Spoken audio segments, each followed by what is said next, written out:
ഒരുപാട് പ്രാർത്ഥിച്ച് സ്നേഹിച്ച് ഒരു സമർപ്പിതയെപ്പോലെ ജീവിച്ച വ്യക്തിയാണ് മോളി ചേച്ചി.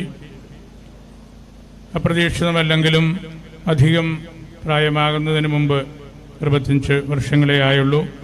ഈ ലോകം വിട്ട് തിരുസന്നിധിയിലേക്ക് അവർ പോകുമ്പോൾ നമുക്ക് പ്രയാസവും സങ്കടങ്ങളും എല്ലാമുണ്ട്. പൗലോസ് റോമാക്കാർക്കുള്ള ലേഖനം 12:15 കരയുന്നവരോടുകൂടി കരയുവിൻ എന്ന് അദ്ദേഹം നമ്മെ പഠിപ്പിക്കുന്നുണ്ട്. അദ്ദേഹം തന്നെ തെസ്സലോണിയൻസിന് എഴുതിയപ്പോൾ പറഞ്ഞു, എന്നാൽ പ്രത്യാശയില്ലാത്തവരെ പോലെ ദുഃഖിക്കുകയോ കരയുകയോ അരുത്. ഒരേ കാര്യം തന്നെയാണ് അദ്ദേഹം തിരുവചനമായിട്ട് നമുക്ക് നൽകുന്നത്. നമ്മുടെ പ്രത്യാശ സ്വർഗമാണ്, മോക്ഷമാണ്. മോക്ഷത്തിൽ ഇടം കിട്ടത്തക്ക വിധത്തിൽ നമ്മൾ ജീവിക്കണം. മോക്ഷപ്രാപ്തി എളുപ്പമുള്ള കാര്യമല്ല. ഈ ലോകം വിട്ട് മോക്ഷത്തിൽ പ്രവേശിക്കുക, അതിലുള്ള ഒരു ട്രാൻസിറ്റൂസ്, ഒരു കടന്നുപോകൽ, അത് ചിലരെ സംബന്ധിച്ച് വലിയ ഫ്രിക്ഷൻ, ഒരുപാട് വേദനകൾ, പ്രയാസങ്ങൾ, ചിലർക്ക് അത്രയും വരികയില്ല. അതുകൊണ്ട് ഈ കടന്നുപോകൽ വേദനാജനകമായൊരു കാര്യമാണ്. കടന്നു പോകുന്നയാൾക്കും ഒപ്പം കൂട്ടത്തിൽ ജീവിച്ച് ഒന്നിച്ച് പെരുമാറിയ ആളുകൾക്കുമെല്ലാം. അമ്മയെ ഞാൻ ഈ വീട്ടിൽ വെച്ച് കണ്ടിട്ടുണ്ട്, വർത്തമാനം പറഞ്ഞിട്ടുണ്ട്. അമ്മയെ ഓർത്ത് ഞാൻ ഈ നാളുകളിലെല്ലാം പ്രാർത്ഥിച്ചിരുന്നു പരിശുദ്ധ കുർബാന അർപ്പിക്കുന്നതിന് മുമ്പ്.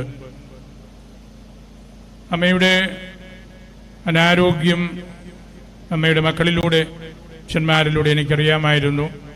അവരെന്നോട് പലപ്പോഴും അത് പറയുകയും ഈ നാളുകളിലെല്ലാം ഓരോ ദിവസവും തന്നെ അച്ഛന്മാർ അമ്മയുടെ പ്രയാസങ്ങളെക്കുറിച്ചെല്ലാം എനിക്ക് മെസ്സേജ് ഇട്ടുകൊണ്ടാണ് ഇരുന്നത്.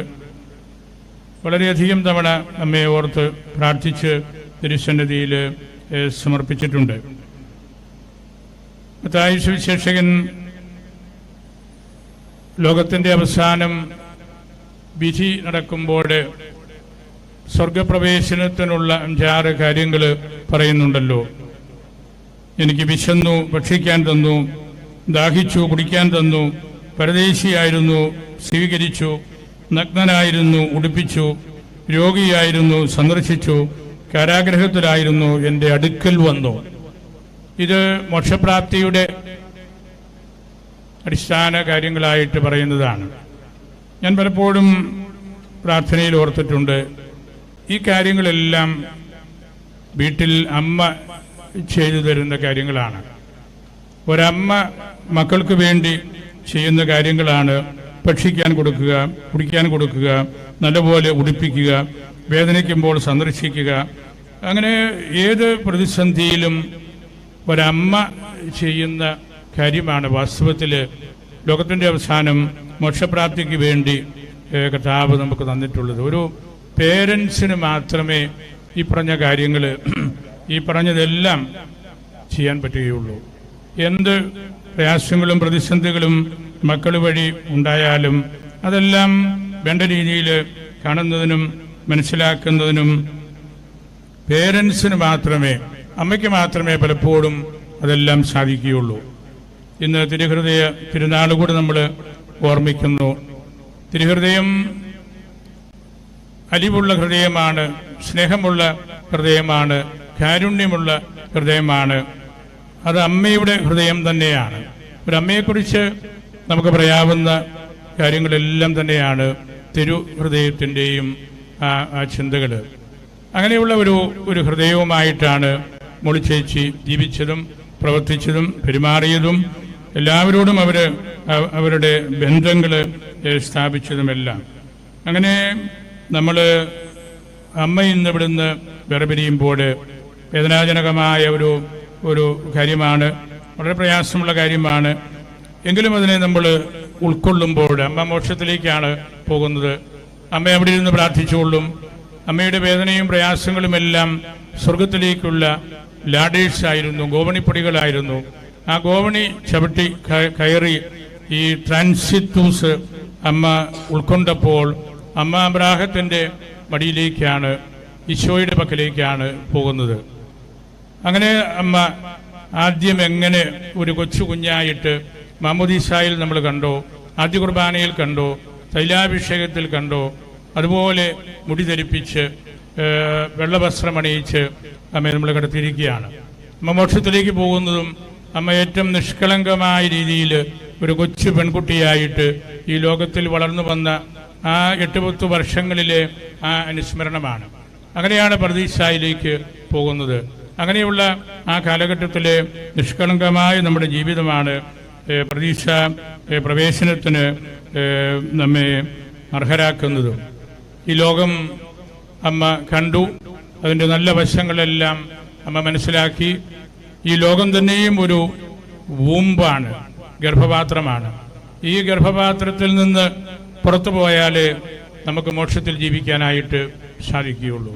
അങ്ങനെയുള്ള ഒരു ജന്മമാണ് നമ്മ ഇപ്പോൾ സ്വീകരിച്ചിരിക്കുന്നത്. അനശ്വരമായ സ്വർഗത്തിലേക്ക് എത്തുവാനുള്ള ആ ഒരു അല്പം വേദനാജനകമായ ആ നാളുകളിലൂടെ കടന്നുപോയപ്പോഴും നമുക്കറിയാമായിരുന്നു അതൊക്കെ ഈശോ നമുക്ക് നൽകുന്ന അടയാളങ്ങളാണ്.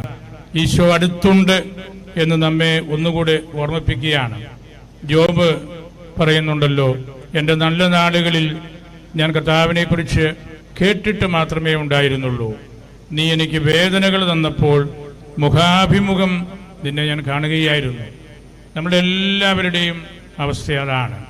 നമുക്ക് ദൈവമല്ലാതെ മറ്റൊന്നും അടിസ്ഥാനപരമായിട്ട് ഇല്ല എന്ന് ബോധ്യപ്പെടുമ്പോൾ മാത്രമാണ് നമുക്ക് നല്ലതുപോലെ ജീവിക്കാനും പെരുമാറാനും സംസാരിക്കാനും ഒക്കെ സാധിക്കുന്നത്.